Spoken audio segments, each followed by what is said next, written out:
អូខេបាទមេរៀនទី2បាទហ្នឹងហើយព្រឹកស្វាគមន៍បាទស្វាគមន៍មកកាន់ Profit Coffee អ្នកទាំងអស់គ្នាបាទមេរៀនទី2គឺខ្ញុំនិយាយតាក់ទងទៅនឹង indicator ដែលយើងប្រើសម្រាប់មើលទៅលើ trading view ណា trading view គឺយើងអាចប្រើបាននៅលើជ្រោមឬក៏ desktop laptop អីក៏បានឬក៏អ្នកទាំងអស់គ្នាអាចប្រើជាមួយនឹងទូរស័ព្ទដៃឬក៏ tablet អីក៏បានដូចគ្នាហើយនេះគឺជា indicator ឬក៏របស់ដែលជំនួយក្នុងការជួយឲ្យយើងដឹងអំពី up trend down trend បាទ channel character breakout structure ហ្នឹងកន្លែងណាហើយយើងស្គាល់ SVG under block អីនៅកន្លែងណាស្នុកយើងចូលទៅការស្នុកយើងហ្នឹងធ្វើការ buy ឬក៏ sell អ្នកនរគ្នាណាបាទអញ្ចឹងនេះគឺមាន2អ្នកនរគ្នាចំណាំទៅមាន smart money concept បាទរបស់ logo ហើយនឹង big b luca បាទ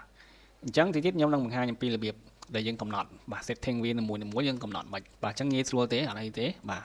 យើងអាចឃើញកន្លែងនីមួយៗគឺមាន setting គឺយើងអាចចុចសញ្ញាខ្ចៅហ្នឹងទៅហើយដើម្បីធ្វើការ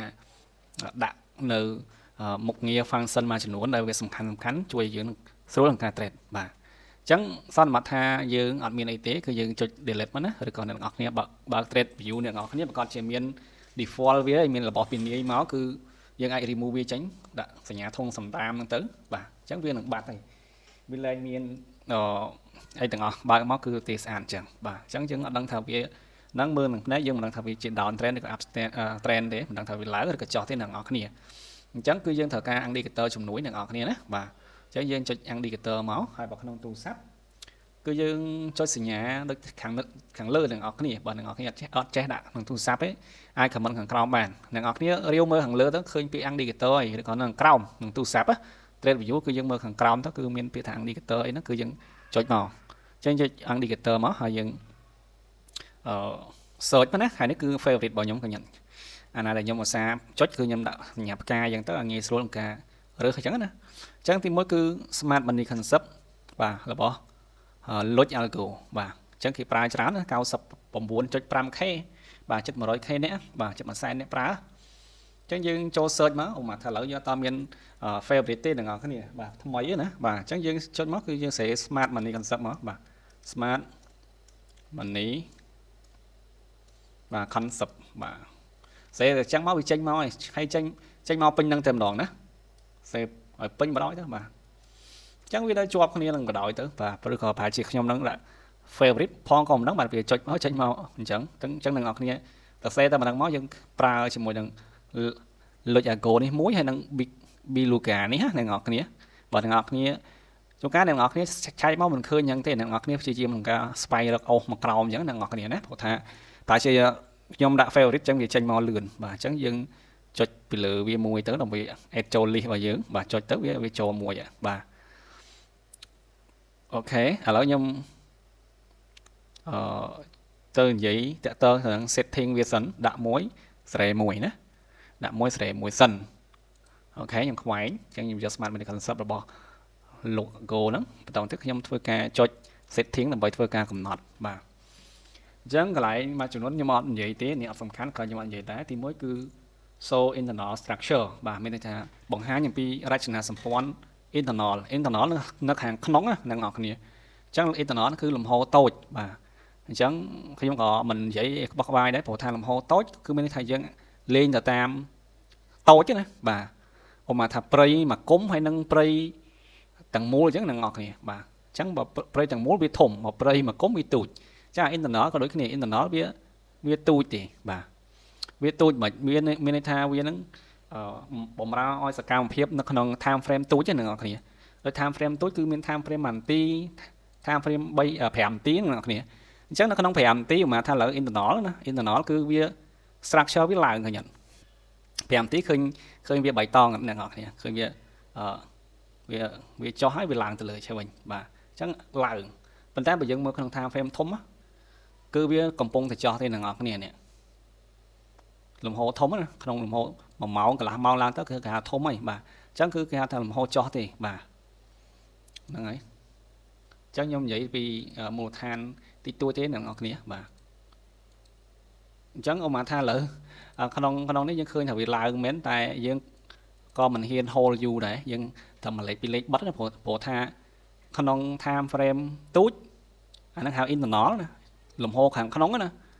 bà lồng hô hàng khăn nóng với cứ bằng hai thằng lại bàn tay cam bắt lồng hô thôm với cứ bằng hai thằng có bằng từ trò chẳng từ bà chẳng bà sinh gì dựng tinh như này mà lấy pi lấy cứ bắt từ còn chỉ dìm hố là ngọt nè ta hố vì ai nâng lên trên này bình chẳng tăng xe ấy mình vốn trên này nhiều chút hạt bà ok cho nên là internal bà internal ok internal muốn tiếp bảo sinh nhóm phần hai external bà rất là swing cứ là ngọc này blue plane mình nè và to mà tiếp cứ swing cái nhé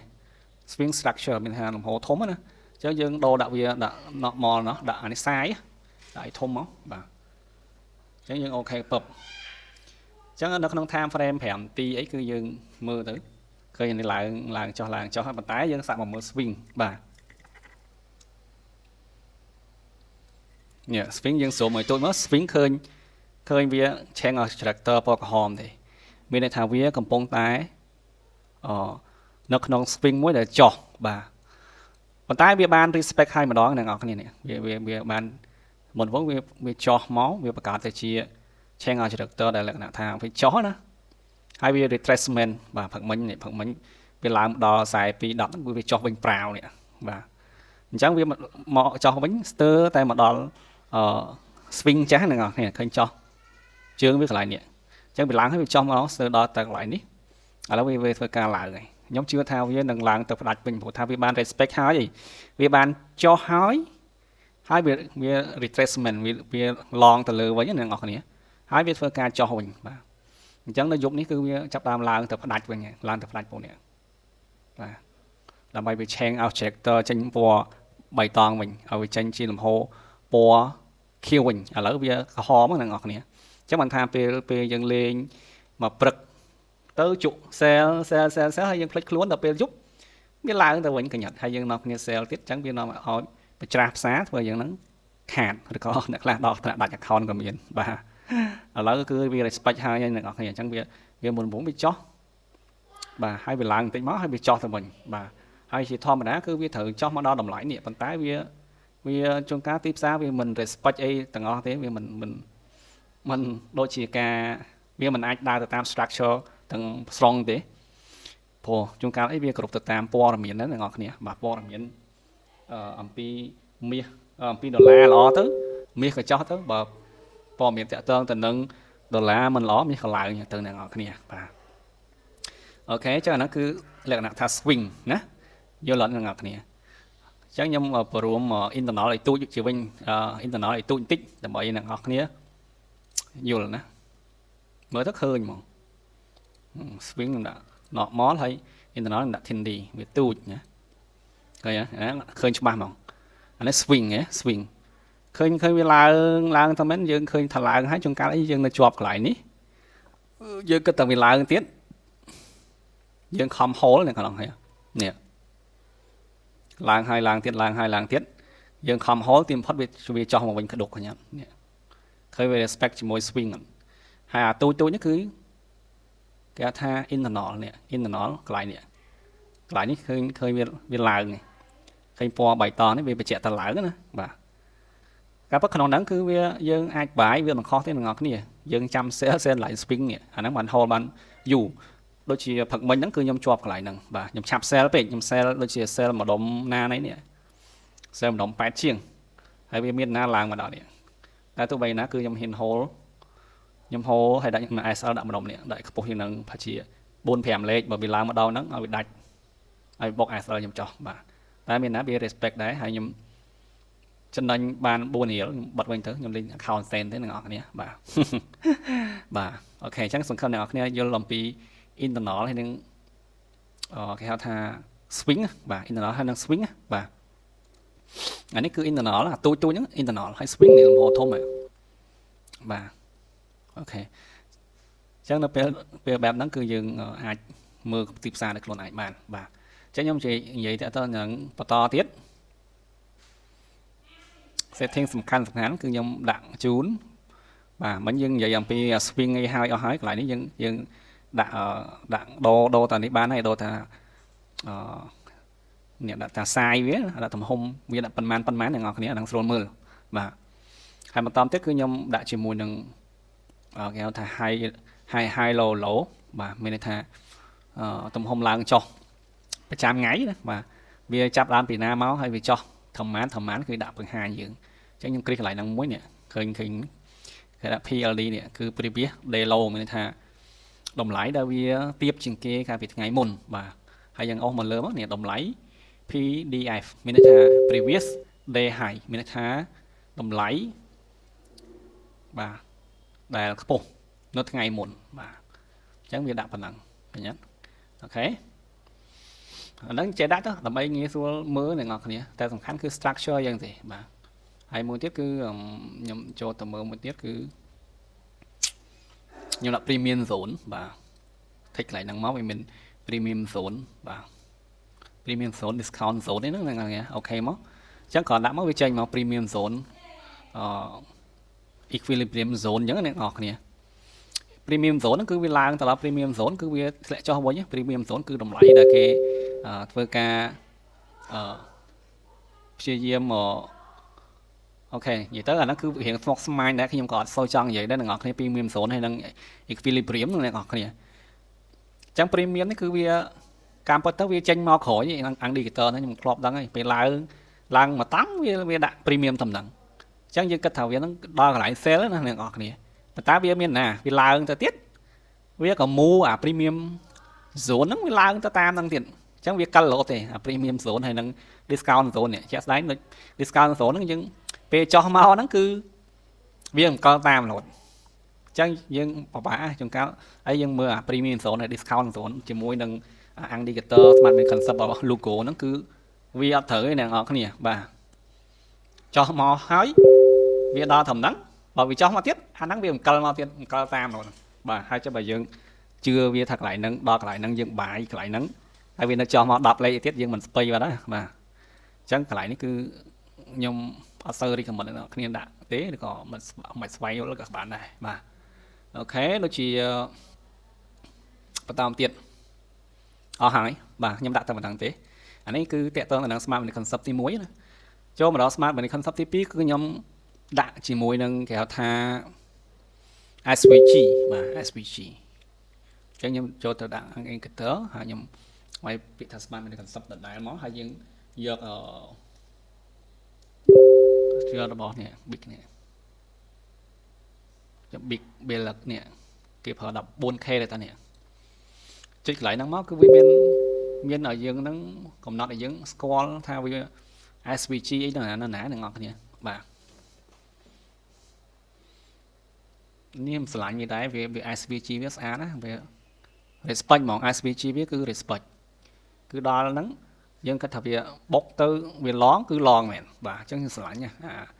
big bella នេះអ្នកនរគ្នាបាទហើយ free ទេអ្នកនរគ្នាការចំនួនការចំនួនខ្ញុំរៀនដំបូង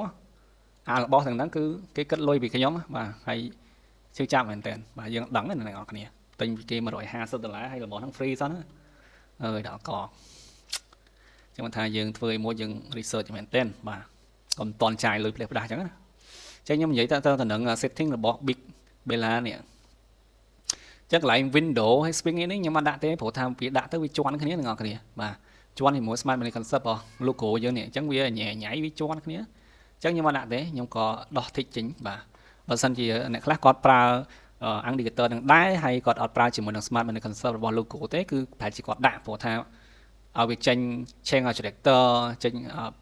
breakout structure អញ្ចឹងអ្នកនរគ្នាប៉ុន្តែបើសិនជាដាក់ទាំងពីរជាន់លើគ្នាវាញ៉ៃអញ្ចឹងខ្ញុំដោះចេញបាទហើយខ្ញុំចង់អ្នកនរគ្នាដាក់ map បាទ mapping នេះគឺគេហៅ zigzag ណាបាទ zigzag បាទឲ្យវាដឹងថានេះឲ្យវាគូសឆ្វេងស្ដាំនេះខ្ញុំដាក់ឲ្យខ្ញុំបង្ហាញហើយដល់សារថា background យើងសយើងដូរវាខ្មៅមកឲ្យវាស៊ីគ្នាបាទពីនាយមកគេដាក់ពណ៌សតែបើ background យើងសដាក់សទៀតវាមិនអត់ឃើញទេអញ្ចឹងខ្ញុំដាក់ខ្មៅបាទឃើញវាដាក់នេះឃើញអា zigzag ហ្នឹងឃើញវាគូសលើកឡើងចុះដូច line up trend down trend មេរៀនទី1អញ្ចឹងអ្នកនរគ្នាអូខេបន្តទៀតគឺខ្ញុំដោះ tick មួយចំនួនកុំឲ្យវាជាប់ញ៉ៃពេកដូចកន្លែងនេះខ្ញុំអត់ចង់ទេអត់ចង់ឲ្យចេញទេខ្ជិលអញ្ចឹងខ្ញុំក៏ធ្វើការដាក់ ដកចេញបាទអ្នកដកចេញកុំឲ្យវាចេញអក្សរបើយើងអត់ដាក់ទេវាចេញអក្សរណា 2k ណាប្រហែលភាគរយអញ្ចឹងមិនចេញទេមិនដាក់ទេខ្ញុំអត់ដាក់ទេបាទអូខេបន្តទៀតគឺខ្ញុំដាក់ SVG បាទនេះ SVG ស្លាញ់ណា SVG ហ្នឹងនេះឃើញវាប៉ះ SVG ណាគឺវា respect កន្លែងហ្នឹងហ្មងជាមួយខ្ញុំដាក់1ម៉ោងអីនេះផឹកមិញស្អាតណាស់អ្នកនរគ្នា SVG 1ម៉ោងផឹកមិញឡើងឃើញវាលក្ខណៈ change instructor លក្ខណៈ down trend ណោះនេះវាចោះមកហើយវាហប់ទៅវិញវាប៉ះ SVG វាឡំក្រោមឃើញអត់ចឹងខ្ញុំស្រឡាញ់មែនតើបាទវា respect មែនតើនិយាយទៅវាដាក់មកគឺ detect មកគឺលយហ្មងអ្នកនរគ្នាបាទតើណាបាត់អីខ្ញុំបាទអូខេហ្នឹងដែរទៅហើយបាទនេះអូខេអញ្ចឹងយើងដាក់ SVG ហ្នឹងមកបាទនេះ SVG តិចខ្ញុំនិយាយប្រហែលជានឹងអ្នកស្គាល់ SVG ហ្នឹងកន្លែងនេះអញ្ចឹងនៅមេរៀនបន្ទាប់ខ្ញុំនិយាយតើតើនៅនឹង structure ហើយមានរចនាសម្ព័ន្ធទីផ្សារក្នុងយុទ្ធសាស្ត្រ smart money concept បាទកន្លែងណាត្រូវលក់កន្លែងណាត្រូវ sell អញ្ចឹងណាកន្លែងណាត្រូវ sell កន្លែងណាត្រូវ buy អញ្ចឹងអ្នកនរគ្នាអញ្ចឹងកន្លែងនេះគឺយើងដាក់ take កន្លែងនេះមកហើយឥឡូវខ្ញុំដាក់នេះមួយទៀត display rate អីគេហ្នឹងបាទតាមនេះខ្ញុំចុច OK បាទអ្នកនរគ្នាណាប៉ុណ្ណឹងមកគឺយើងបានអង្គ indicator មួយដែលស្អាតបាទអញ្ចឹងមេរៀនបន្តខ្ញុំប្រាប់អ្នកនរគ្នាអំពីរបៀបចេះមើល indicator ហ្នឹងអ្នកនរគ្នាស្គាល់កន្លែងណា change instructor កន្លែងណា breakout structure កន្លែងណា SVG កន្លែងណាយើងត្រូវ buy កន្លែងណាយើងត្រូវ sell បាទអញ្ចឹងអរគុណច្រើនកុំភ្លេចជួបគ្នានៅវីដេអូបន្ត